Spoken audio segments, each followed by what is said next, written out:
Hello and welcome to Zimstek Media. If you want real Zimbabwe news, subscribe and let's get into it. President Mnangagwa has a message for Zimbabwe ahead of Heroes Day. Unity first, no to hate, no to protest, and a warning to counter-revolutionary elements.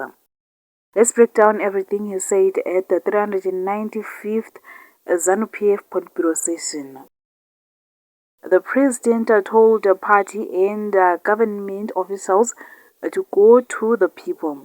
He said we need a whole of a government and society approach. No more one size fits all. We need projects made for each village and community to lift out poverty.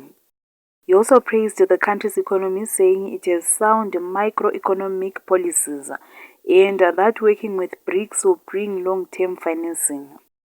Here's the big one.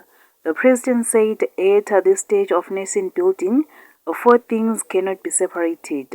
Those are unity, peace, development, and prosperity. He called them sacrosanct for Zimbabwe's stability. These pillars are sacrosanct for the achievement of sustainable development and the economy, social as well as political stability of our country, he said. The president warned against divisive narratives, hate speech, and people who denigrate national institutions. Counter-revolutionary and rebellious elements on whatever platform must be exposed and rejected, he added.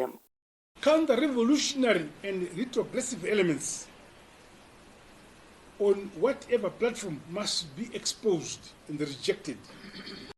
This comes as some groups are planning demonstrations. His message was clear: protect the country's unity. A final message was that this is everyone's job.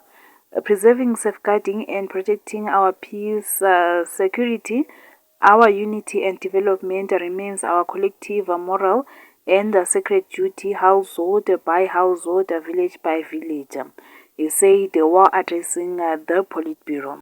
Preserving, safeguarding, and protecting our peace, security, our unity, and development remains our collective moral and sacred duty.